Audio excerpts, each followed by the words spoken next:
اللہ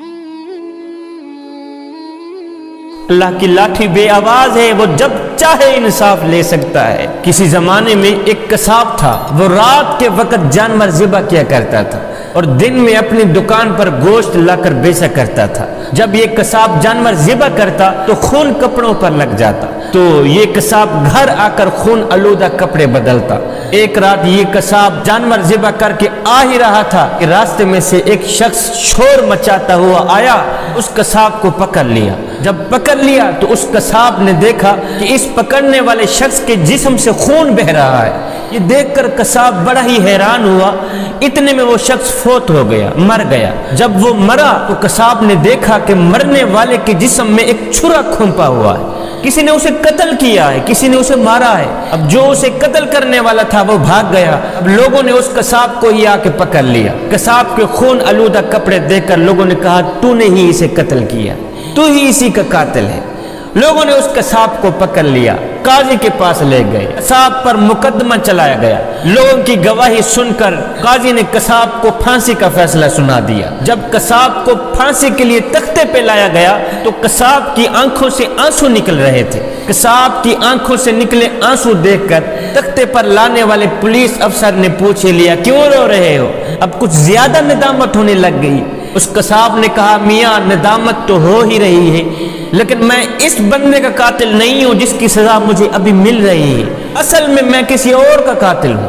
میاں میں اس بندے کا قاتل نہیں ہوں جس کی سزا مجھے مل رہی ہے، جس کی سزا میں مجھے پھانسی دی جا رہی ہے، اصل میں میں کسی اور کا قاتل ہوں۔ پولیس والے نے کہا وہ کیسے؟ قصاب نے کہا میاں سن، میں بہت عرصہ پہلے کشتی چلایا کرتا تھا، ایک بہت بڑا دریا تھا، دریا کے اس کنارے کے لوگوں کو دوسرے کنارے تک پہنچاتا تھا۔ ایک دن ایک لڑکی میری کشتی پہ سوار ہوئی، جب میں نے اس لڑکی کو دیکھا تو وہ چاند کا ٹکڑا ہی تھی، بڑی ہی حسین و جمیل حسن کی ملکہ تھی، اللہ تعالیٰ نے بڑے ہی حسن سے نواز رکھا تھا۔ میرا دل اس لڑکی پر فدا ہو گیا۔ میں نے اس لڑکی کو اشارے میں بات کی اور اس لڑکی نے مجھ سے اشارے میں بات کی، تو میں نے اپنی خواہش کا اظہار کیا کہ میں تم سے اپنی خواہش پورا کرانا چاہتا ہوں۔ اس نے کہا نہیں، اس سے بہتر ہے کہ ہم نکاح ہی کر لیں۔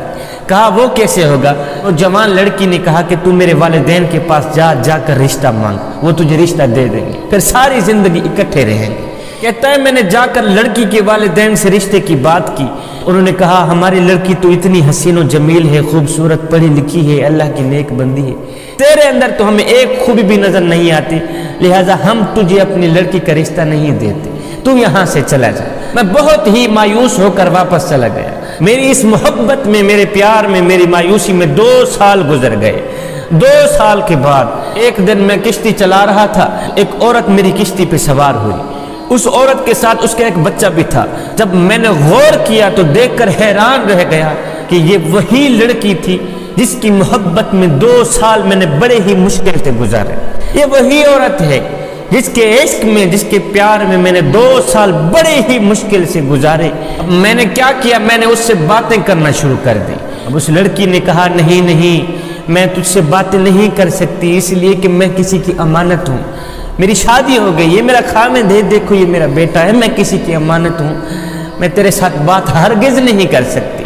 میں نے اسے بہت باتوں پہ مائل کیا، لیکن وہ بت بن کر بیٹھی ہی رہی، کوئی جواب نہ دیا۔ ادھر میرے دل میں گناہ کا خیال آیا کہ آج وقت ہے میں کچھ نہ کچھ کر ہی لوں، آج وقت مل گیا ہے کہ میں اپنی خواہش پوری کر ہی لوں۔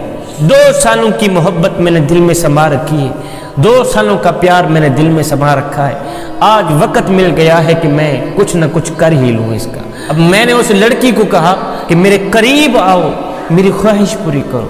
وہ لڑکی کانپ اٹھی، کہا خدا کا نام لو، اللہ سے ڈرو، اس کے عذاب سے ڈرو، میں کسی کی امانت ہوں۔ قصاب کہتا ہے میرے اوپر درندگی کا بھوت سوار تھا، میں نے اس کے معصوم بچے کو چھین لیا۔ میں نے کہا اب میری خواہش پوری کرا دو تو ٹھیک ہے، نہیں تو تیرے بچے کو مار دوں گا۔ کہتی نہیں، ہرگز نہیں، میں اللہ کے حکم کو نہیں توڑ سکتی۔ تو میں نے اس کے بچے کو دریا میں ہی ڈال دیا، مار دیا، اس کو ختم کر دیا، پانی میں ہی پھینک دیا۔ میں نے کہا تیرا بچہ تو اب مر گیا، اب تیرے پاس وقت ہے۔ وہ چیختی رہی، چلاتی رہی، میرے آگے منتیں کرتی رہی، میرے آگے وسیلے دیتی رہی، میرے آگے فریادیں کرتی رہی۔ لیکن مجھے پھر بھی رحم نہ آیا اور میرا دل پھر بھی نرم نہ ہوا۔ میں نے کیا کیا، زبردستی سے اس لڑکی کو پکڑا، اس کے ساتھ میں نے گناہ کیا۔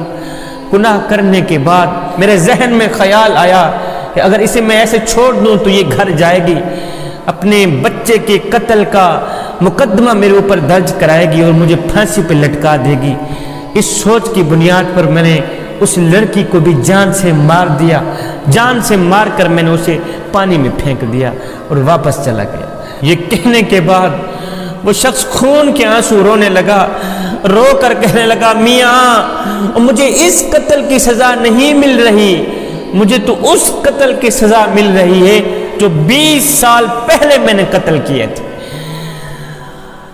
مجھے اس قتل کی سزا نہیں مل رہی، مجھے اس جرم کی سزا نہیں مل رہی، مجھے تو اس جرم کی سزا مل رہی ہے جو 20 سال پہلے میں نے ایک ماں کو مارا تھا، ایک اس کے معصوم بیٹے کو مارا تھا۔ ہے اللہ کی لاٹھی بے آواز ہے، میں نے 20 سال پہلے اس ماں بیٹے کو قتل کیا تھا، آج 20 سال بعد اللہ نے مجھے پھانسی کے تختے پہ کھڑا کر دیا۔ میاں اس آدمی کو میں نے ہرگز قتل نہیں کیا، یہ جو مجھے سزا مل رہی ہے یہ 20 سال پہلے جو میں نے قتل کیے تھے یہ اس کی سزا مل رہی ہے۔ اللہ کی لاٹھی بے آواز ہے، وہ جب چاہے انصاف لے سکتا ہے۔ جوانوں، جیسا کرو گے ویسا بھرو گے، آج نہیں تو کل، کل نہیں تو پرسوں، زندگی کے کسی نہ کسی موڑ پہ اپنا کی آخر بھگتنا ہی پڑے گا۔ نیکی کرو گے، نیکی کل تمہارے کام آئے گی، دنیا میں بھی کام آئے گی، آخرت میں بھی کام آئے گی۔ کسی کی بیٹی کو اپنی بیٹی سمجھ کر اس کے سر پر شفقت بھرا ہاتھ رکھو گے تو کل تیری بیٹی کے سر پر بھی کوئی شفقت بھرا ہاتھ رکھے گا۔ کسی کی بیٹی کو اپنی بیٹی سمجھو گے تو کوئی تیری بیٹی کو بھی اپنی بیٹی سمجھے گا۔ اگر تو کسی کی عزت اور آبرو کا محافظ رہے گا تو اللہ تعالیٰ فرشتے بھیج کر تیری بیٹی کی عزت اور آبرو کی حفاظت کرے گا۔ اور دوسری بات، میں یتیموں کے سروں پر شفقت بھرا ہاتھ رکھتا ہوں، اس لیے کہ جب میں مر جاؤں کوئی میری اولاد کے سر پر بھی شفقت بھرا ہاتھ رکھے۔ میں غریبوں کی مدد کرتا ہوں، اس لیے کہ غریب